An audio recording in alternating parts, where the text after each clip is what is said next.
Attention Pioneer.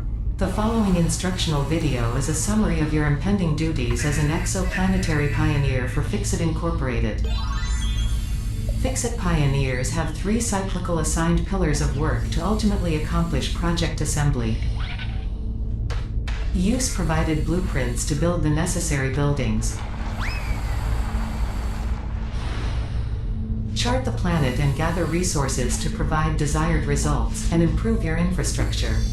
Make sure to report any unusual discoveries to R&D for analysis. Expand your factories, outposts, and pipelines through automation and augmentation. That's it. Get to work and be effective. Warning, planetfall imminent. Please remain seated during full procedure. Atmospheric entry in 5, 4, 3, 2, 1. Planetfall procedure initialized.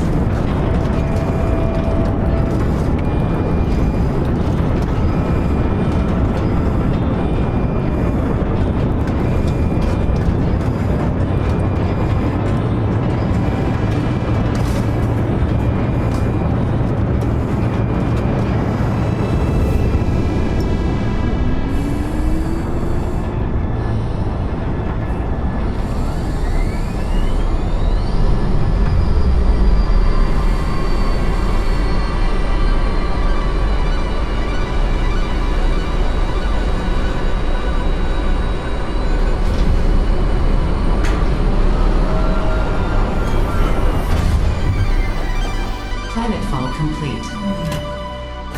Please ensure the integrity of your multi-purpose exploration suit is at 100%. Remember, efficiency first.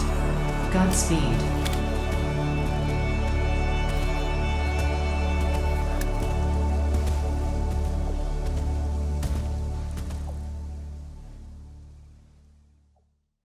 The figure of Robinson Crusoe has long presided over the myths of capitalism. The castaway who survives by dint of his own acumen is one precious to the collective imaginary of early theorists like Smith and Ricardo. In Capital Volume 1, Marx references Crusoe to not only shed light on early forms of production, but recast the story to illuminate the mystifying sway it held over those liberal economists and their idealism. Crusoe's stranded saga was elevated to that of a model for man as an enterprising and industrious producer, a natural state of being. But what Marx found so curious about this is that Crusoe's narrative reveals a world of pure use value, a single producer engaged in immediate and concrete forms of labor. However much the bourgeois political economists appealed to Defoe's novel, it was not illustrative of a society dominated by the capitalist mode of production. In fact, for Marx, Crusoe dispelled, quote, the mystery of commodities, all the magic and necromancy that surrounds the form of commodities. After writing about the world of Crusoe, Marx transports us to the Middle Ages, where we look at the feudal relations of that era, quote, shrouded in darkness. However, at this juncture, I don't want to transport us into the past, but into the distant future, shrouded too in something like the darkness of space. Satisfactory is a factory-building survival game taking place on an alien planet where a player must build and manage machines for resource extraction, manufacturing, and supply-side logistics. This analysis of Satisfactory is really twofold. For one, Satisfactory presents us with a unique heuristic to visualize not only the division of labor, but also the technological developments of capitalism as theorized by Marx. Additionally, it presents a unique sandbox experience that is structured by quantitative leaps in productive capacities that eventually lead to qualitative shifts in organization, shifts that exemplify what Max Weber called bureaucracy and its underlying ethos of rationalism. Secondly, Satisfactory can also be read critically as a cultural product that reproduces the very bourgeois ideology that Marx found reified in bourgeois misreadings of Robinson Crusoe. The spirit of resourcefulness and concrete labor in the latter becomes, in Satisfactory, automation technology that just sort of exists a priori. Though modeling some of the fundamental compositions of capital production, the game is, however, completely devoid of workers. It is only you, the machine, and a planet for the taking.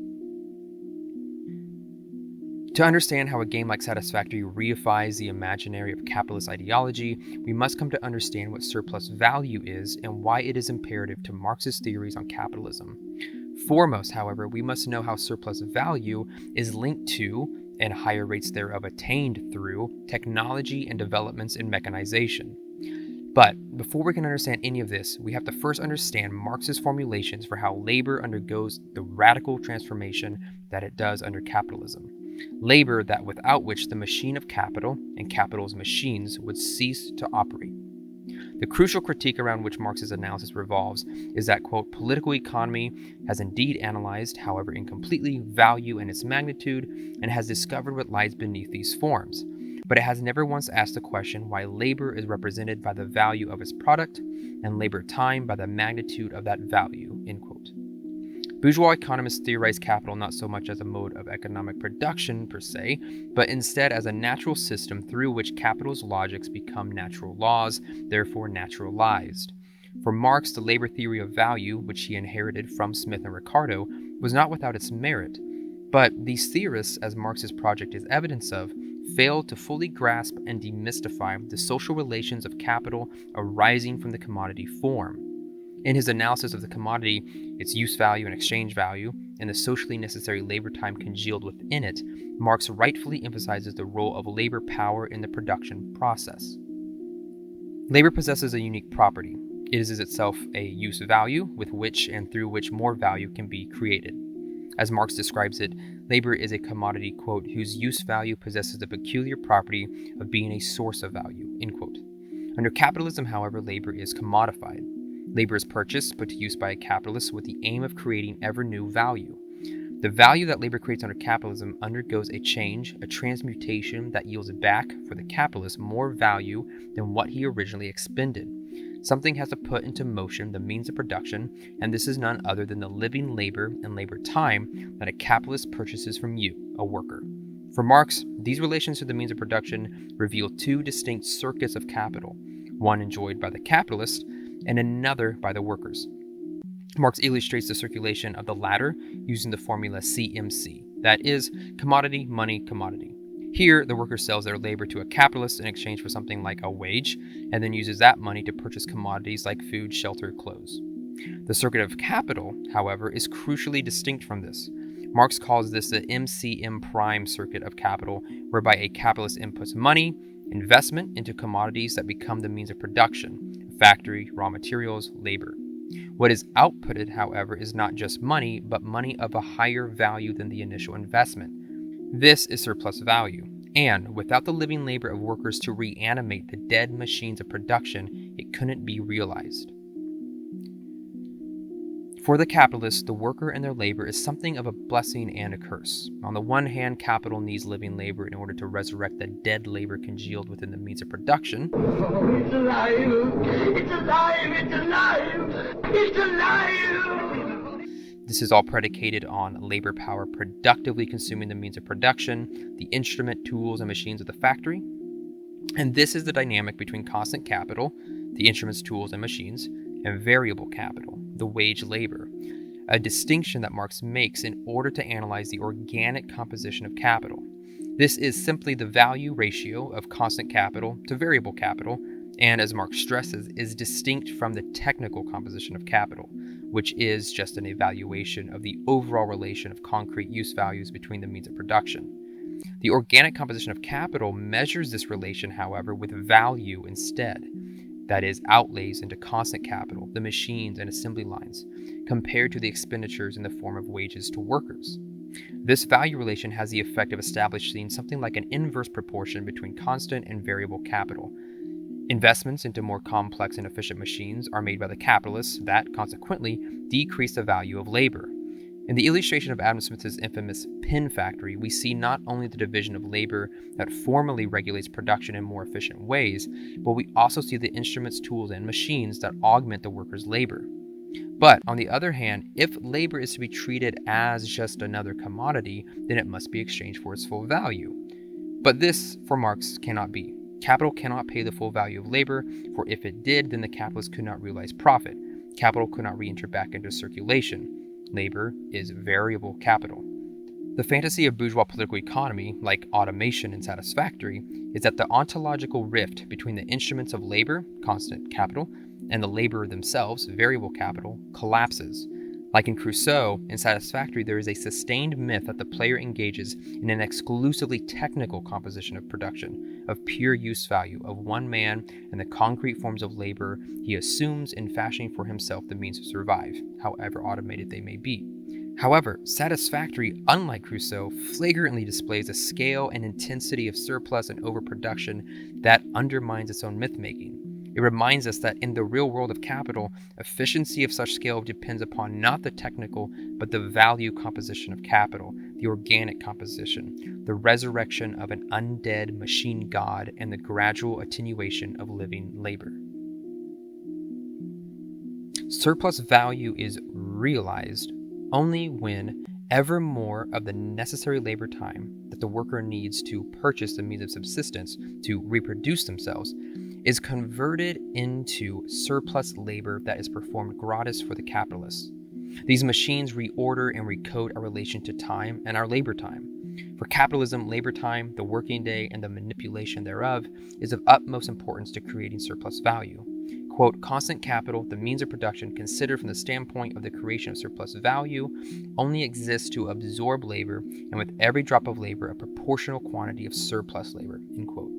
This is what Marx terms as relative surplus value. Marx writes, quote, the technical and social conditions of the process and consequently the very mode of production must be revolutionized before the productiveness of labor can be increased. By that means alone can the value of labor power be made to sink and the portion of the working day necessary for the reproduction of that value be shortened, end quote. When the labor process is made more efficient via capital investment in the means of production, the amount of socially necessary labor time required to produce those commodities diminishes, as does, accordingly, their value. Therefore, goods that would be needed to reproduce the laborer, food, clothes, shelter, fall in value, and by extension, shrink the amount of time a worker needs to work in order to afford all those things.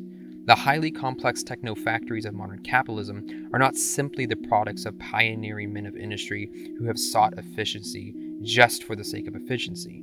No, for as Marx reminds us, this development is an outcome of capital's endless search for higher rates of surplus value that arise to the detriment, largely, of the working class.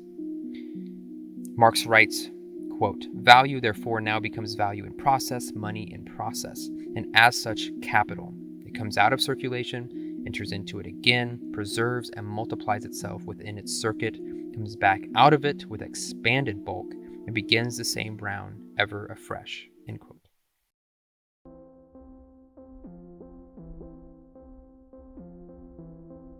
In his work on bureaucracy, the German sociologist Max Weber wrote that, quote, in the modern state, the increasing demands for administration rest on the increasing complexity of civilization and push towards bureaucratization, end quote.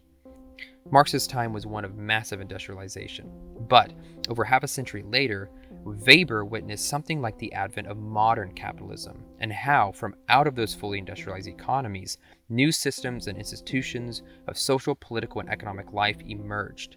We can see then how the increasing mechanization of production has as its parallel the emergence of bureaucratization. Within the machino-factory of modern capitalism, the few workers that remain, by virtue of the fact that they are simply cogs performing menial operations within a complex web of mechanized production, don't really need to be simply put to work or to be bossed. What they need is to be managed. Rationalism, administration, and calculability, to use the language of Weber, become the raison d'etre of this brave new world. The, quote, modern officialdom that Weber describes is one of rigid jurisdictional areas ordered by administrative rules and regulation. He writes, quote, in private economic domination, those administrative regulations constitute bureaucratic management. Bureaucracy, thus understood, is fully developed only in the most advanced institutions of capitalism, end quote. In Satisfactory, this is abundantly clear. In the game, as you further quantify all of the myriad facets of your factory, outputs and inputs, conveyor, efficiency, power sources, waste, logistics, and transport, you progress from being something like a direct producer to becoming instead an overseer, a manager, or administrator. quantity gives way to a qualitative transformation in the relations of production. For Weber, officialdom, the holding of office, was an extension of the technical division of labor. Management of an office was successful only if it could, quote, follow general rules, end quote, knowledge of which for Weber constituted new forms of, quote, technical language, jurisprudence, and administrative or business management, end quote. What also becomes equally frustratingly clear and satisfactory is that if a player wishes, as Weber would describe it, to attain new positions of prestige, to reach new tiers in the management and administration of their factories, then one must commit oneself to rendering more rational and efficient their production processes and productive capacities. This inevitably means putting resources back into circulation in order to construct more complex machines, which, therefore, alters your job into becoming one of managing automated tasks, organizing and filing, and developing more efficient ways to increase productivity. Like the factory, bureaucracy with its internal regulations and rules, its technical efficiencies and impersonality, and above all, its worship of rationalism, becomes its own self-regulating and self-reproducing machine. What is neglected, perhaps, in Marx's cursory analysis of Robinson Crusoe is the castaway's piety. Have mercy on me, dear Lord. Don't abandon me. Through all of his trials and tribulations, however lost he may have been, his faith is not. Because of this, Crusoe embodies an ethos of what Max Weber called the Protestant ethic of modern capitalism. According to Weber, Protestantism and the Puritan sects were institutions regulated by modes of conduct that organized the social and economic life and social prestige of its adherents and congregants. These were social premiums that, quote, were placed upon proving oneself before God in the sense of attaining salvation and proving oneself before men in the sense of socially holding one's own within Puritan sects.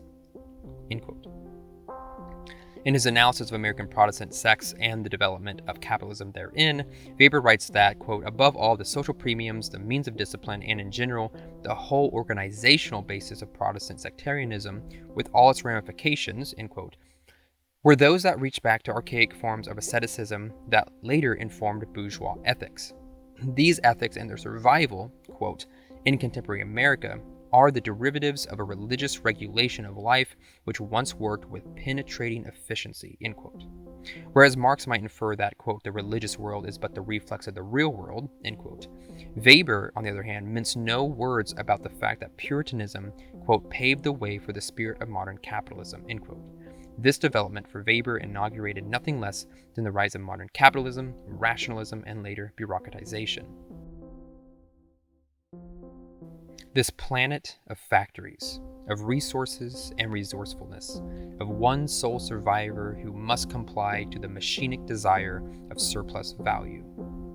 As Weber reminds us of the real spirit embedded in rationalism, and as Marx pointed out the religiosity surrounding capitalism's fetishization of commodities, the otherwise secular and mechanical world of Satisfactory is also one teeming with phantoms, traces, ghosts in the machines. If Crusoe was offered up as an emblem of bourgeois political economy during capitalism's adolescence, then it is perhaps science fiction today that offers to Weber's modern capitalism an imaginary of self-regulating and self-efficient machines that serve rationalism's desire for calculability and administration. And to be sure, other ghosts haunt this virtual planet. The extractive logics of colonization and ecological decimation, the utopianism of technology, the fantasy of terra nullius, and the manifest destiny out of which new frontiers are constructed. Many of us are, too, possessed by a capitalist ontology, a kind of homo economicus. Shipwrecked and abandoned to our own devices, we are all Robinson Crusoes, rummaging through the flotsam and jetsam of modernity from which we fashion the means to survive, and out of which, if we work hard enough, we are told, we attain something like salvation. This is the planet of the Techno-Protestants, where that salvation is sought on the roads and conveyor belts to surplus, forever alienated in an alien world.